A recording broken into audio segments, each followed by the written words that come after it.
čovjek može govoriti i propovijedati jako zanimljivo, a da to nema niti kakvog učinka na duše.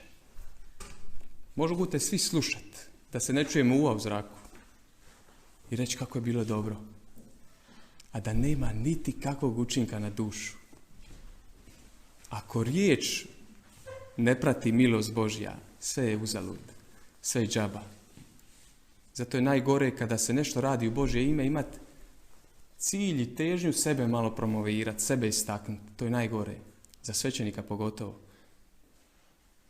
Kamo sreće kada bi ja isto u ovoj večeras propovjedi, nagovoru, imao čistu nakanu srca i ne očekivao ništa od sebe, nego da sve očekujem od Boga. Potpuno se u njega pouzdam i da on blagoslovi riječ, da im on da snagu da mijenja ljudska srca. Možemo se mi spremiti, ne znam kako, ali ako Duh Božji ne prati, sve je uzalud. Kršćanski poziv, iskonski kršćanski poziv je dvostruk. Poziv na ljubav dvostruki. Prema Bogu, svim srcem, dušom, umom, snagom, čitavim bićem. I prema bližnjem kao samom sebi. To znamo, je li tako? Nije neka velika novost. Ali kad kažemo mi ljubav, razne asocijacije su tu nama kršćanima. Možda će nekom biti zagrljaj. Nekom će biti ruka pod ruku šetnica sa mužom, ženom, dječicom. Nekom će biti darivanje, služenje, ne znam ni ja što. Ali ja mislim da bi nama kršćanima, braćo i sestre, kad kažem ljubav, prva asocijacija trebala biti raspeti Bog na križu. I sad zamislite, ako je moj poziv kršćanski, iskonski ljubav, ako je moje poslanje, odnosno poziv slijediti raspetu ljubav, Isusa Krista raspetog, znači da je moj poziv križ. I danas Isus kaže, uzmi svoj križ i slijedi me. A što je problem? Obično mi znamo, kad čujemo ovu riječ, tako se ja prije zamišljao, ja moram imati neki križ koji će me tako satrt da ja neću moći radosno kročiti kroz ovaj život kao kršćan. Znači, to će me toliko zgaziti da neće biti radosti. A onda Isus kaže na drugom mjestu, moj je jaram sladak, moje je breme lako. Krivo poimanje kršćanskog križa, krivi pristup križu. Križ nije nužno bolest i prikovanost za krevet. Jest križ, ali nije nužno to. Zašto ovo govorim? Samo onaj koji istinski uspio zaživjeti ljubav prema križu u svom životu, živi potpunu radost, potpunu slobodu djece Božje. Zato su tu sveci majstori, maheri. Oni su živjeli na način da su totalno izljubili križ koji je Bog dopustio iz svoje ruke. Što se onda događa? Zašto kaže sveti Pavao? Razapeo sam svoje strasti, grešnu požudu, svoje želje, sve sam razapeo zajedno s Kristom. Kada ja imam sebično srce i upuštim se u darivanje, djela velikodušnosti, što se događa? Pa cvili ta sebičnost, razapinjuje djela velikodušnosti. Ona umire, a kako umire sebičnost, rađa se velikodušnost. Požuda, imam požudu. Pred askezom, pred pokorom, pred odricanjem, ma požuda ti cvili u srcu. Razapinješ je, ali kad ti umre, prodisat ćeš. Pohlepa, ista stvar. Zato Isus kaže, razapni grešno tijelo, sveti Pavao kaže, razapni sa svojim požudama, strastima, sjetilnostima. Po križu umire sve ono što je u nama grešno. Ali umire kroz muku, ne umire kroz slast. I zato kaže sveti Franjo, kad ti ono što je slatko postane gorko, a ono što je gorko kad ti postane slatko, tada živiš u Bogu i za Boga i s Bogom. Osim što je naš poziv na ljubav prema križu, naš je poziv, kršćanski poziv, da steknemo nebo. da uđemo u nebo. Naša djela, misli, kako mi krojimo naš dan, pokazuju koliko mi računamo s nebom i na nebo. Daću vam jedan primjer. Jedna žena živjela je u inozemstvu, Hrvatica inače, rodom. Daleko od Boga, daleko od svega. Božjom providnošću dođe u kontakt na internet sa propovjedima don Josipa Radića. Živjela je u Švicarskoj, jako bogata i imućna.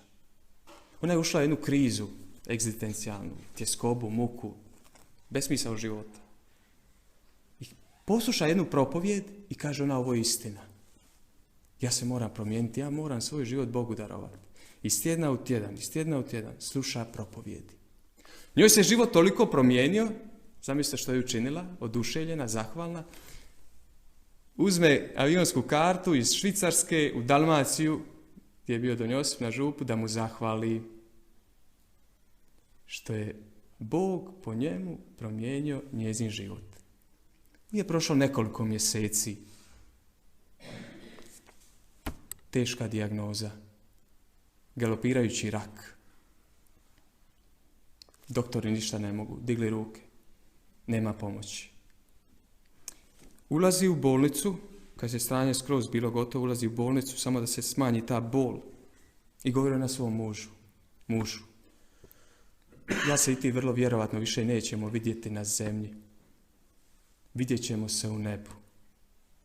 Ja te molim, kada ja umrem, reci don Josipu da se moli za moju dušu. Da prikaže koju misu za moju dušu. I gledajte sad ovo. Primljena je u bolničku sobu. Ulazi medicinska sestra da je posjeti, da vidi kako je stanje. Ona netom izdahnula na sljedeći način. Uzela je mobitel i upisala propovjed pod sljedećim naslovom. Što sam spreman dati za nebo? Pustila je tu propovjed i slušajući tu propovjed preminula. Zamislite, to je jedna ateistkinja, nevjernica, do svoje 30. 40. godina života. Šta Bog učini u ljudskom srcu kad mu se otvori i preda. Kako lijepo svjedočanstvo, tužno, ali lijepo, ušla je u nebo. Spašena je duša. Zašto ovo govorim? I kakve veze ovo ima s našom temom, koja je tema Bogu posvećenog života. Bog neke poziva, ne na kraj života, nego počecima i malo kasnijim počecima, da svojim životom budu spremni žrtvovati i obitelj, i djecu, i karijere, i posao, da budu spremni sve to ostaviti poradi neba. A ne poradi sebe, nego da drugima budu svjedočanstvo i putokaz da postoji nešto više. Zato mi u Hrvatskoj, mi smo se još malo navikli imati svećenika u okolini. Nije nam čudna pojava vidjeti svećenika, niti časnu sestru. Vani to sve izumire ljudi. Ja sam sad bio prošli tjedan u Njemačkoj, pa znaju imati po 9 župa svećenici. Nema, izumiru zvanja. Gasi se vjera. A Bog i dan danas neke poziva da budu kao ukor savjesti. Onima koji su daleko od Boga i da se preispitaju za koga ja živim, za koga ću ja umrijeti. Zato je jako važno za nas, kao Bogu posvećene osobe, tu su moja braća oko oltara, da shvatimo da ovo nije poziv za nas, nego da je posvećen poziv za mnoge, mnoge druge duše. Daću vam samo 1-2 primjera. Koliko je to predivan, čudesan poziv. Jedna majka udovica sa 39 godina, 3 djece. Najmlađe dijete uzima za ruku sa 18 godina i kaže on: dijete moje, stavi svoju ruku Isusovu ruku. I molim te, nemoj se osvrćati natrag. Jer budeš li se osvrćala natrag i doći ćeš natrag. Nego stavi svoju ruku njegovu i idi sa njim. Zamislite žrtvu i bol te majke koja je utkana u jedan poziv, u jedno djelo koje se zove danas Majka Terezija. Zamislite to. Žrtva te majke i žrtva te žene koje svjetlo je katoličkoj crkvi donijelo. I zato kad mi vidimo danas sutra na ulici Bogu posvećenu osobu, trebamo biti zahvalni. I trebamo se posvijestiti, Bože, ovi su ljudi tu zato što me po njima pozivaš da mislim o nebu. Da ovaj život nije ostvarenje mog smisla i postojanja, ovo zemaljski, nego da ima nešto više. To je jako važno. I zato ovo pitanje koje je napisala ova žena na samrti, što sam spreman dati za nebo, to svako od nas može postaviti sebi. Koliko ja živim za nebo i s nebom računam. To je jako važno za sve nas. I još jedan primjer, s tim ću zaključiti. Propovijed. Možda će malo nagovor biti duži. 9. dijete, zadnje dijete u obitelji. Iz Metkovića. Vi već vama ste Isusovci. Pa znate možda o kome ću reći. Otac Ante Gabrić. Zamislite, što je Bog po tom jednom čovjeku koji je izgarao za Boga i za duše učinio u jednoj Bengaliji tamo u Indiji. Znači, 1000 duša je upoznalo Isusa Krista. 1000 duša kršteno. Toliki su nahranjeni, obrazovani, samo po jednom jedinom pozivu. Nema uzvišenije stvari na ovoj zemlji, to već malo poslije govoriti, nego biti suradnik Isusa Krista i blažene djevice Marije. I se znamo hvaliti da imamo na poslu ne znam nija kakve kolege, a nama je kolega Bog. I blažena djevica Marija, pa to je najveća radost. I zamislite, drugima donositi utjehu, druge privlačiti Bogu. Evo, to je smisao kršćanskog života, Bogu posvećenog života, a to je smisao ne samo Bogu posvećenog života kršćanina koji je kao svećenik i časna sestra, nego i svakog vjernika. Druge privlačiti Bogu. Evo, nek nam Bog pomogne svima nama da uzljubimo svoj križ.